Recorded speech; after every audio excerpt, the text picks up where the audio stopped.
Hello दोस्तों, मैं आपको रहीमदास जी के कुछ महत्वपूर्ण दोहे आपको सुनाने वाली हूँ। तो ध्यान से सुनिए और बताइए आप लोगों को ये दोहे कैसे लगे। तो सुनिए। मन मोटी अरु दूध रस, इनकी सहज सुभाए, फट जाए तो ना मिले, कोटिन करो उपाय। अर्थात रहीमदास जी कहते हैं कि मन, मोती, फूल, दूध और रस जब तक सहज और सामान्य रहते हैं तो अच्छे लगते हैं, परंतु यदि एक बार वे फट जाए तो करोड़ों उपाय कर लो, वे फिर वापस अपने स्वाभाविक और सामान्य रूप में नहीं आते।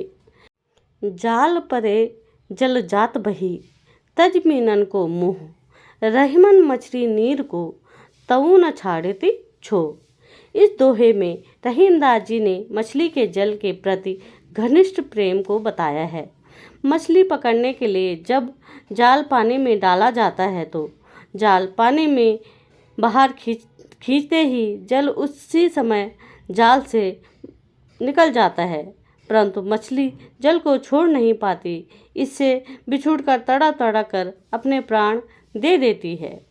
विपत्ति भये धन ना रहे, रहे जो लाख करोड़, नभ तारे छिप जात है, जो रहीम ये भोर। अर्थात रहीमदास जी कहते हैं कि जिस प्रकार रात्रि में लाखों करोड़ों तारे आसमान पर जगमगाते रहते हैं, वही सवेरा होते ही सभी लुप्त हो जाते हैं, उसी प्रकार जब विपत्ति आती है तो धन भी नहीं रहता, भले ही आपसे लाखों करोड़ों क्यों न हो, सब विपत्ति की भेंट चढ़ जाते हैं।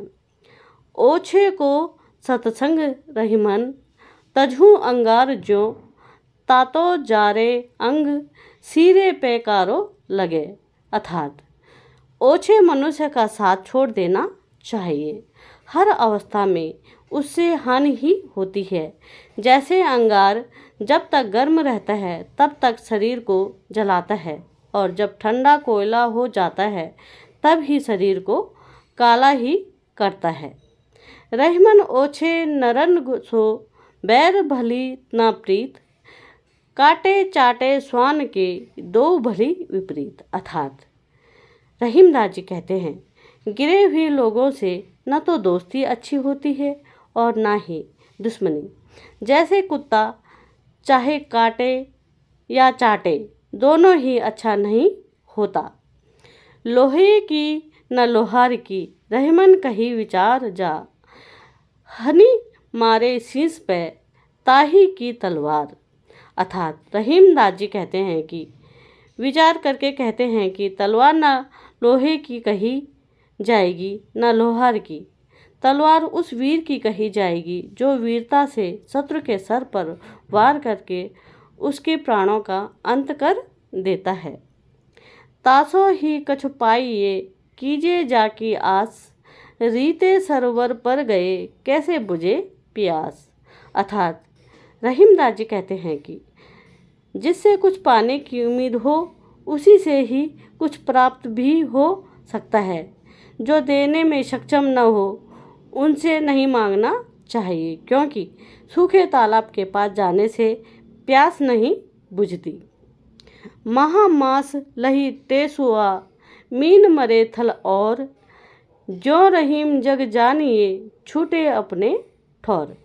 अर्थात रहीमदास जी कहते हैं कि माघ मास आने पर टेसू का वृक्ष और पानी से बाहर पृथ्वी पर आ पड़ी मछली की दशा बदल जाती है।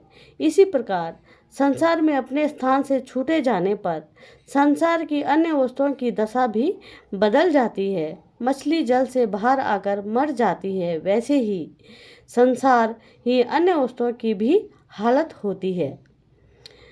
थोथे बादल क्वार के, जो रहीम गहरात, धनी पुरुष निर्धन भये, करे पछली बात।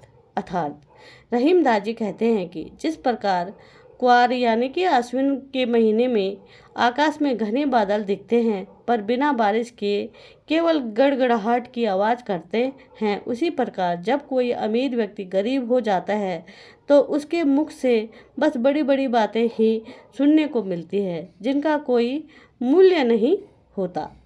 संपत्ति भरम गंवाई के, हाथ रहत कछुनाई। जो रहीम शशि रहत है, दिवस आकाश ही माही। अर्थात रहीमदास जी कहते हैं कि जिस प्रकार चांद दिन में होते हुए भी न होने के समान रहता है, यानी आभाहीन हो जाता है, उसी प्रकार व्यक्ति झूठे सुख से के चक्कर में गलत मार्ग यानी बुरी लत में पड़कर अपना सब कुछ खो देता है और दुनिया से ओझल हो जाता है। साधु सराहे साधुता, जाति जोखिता जान। रहमान साचे सूर को बैरी कराई बखान।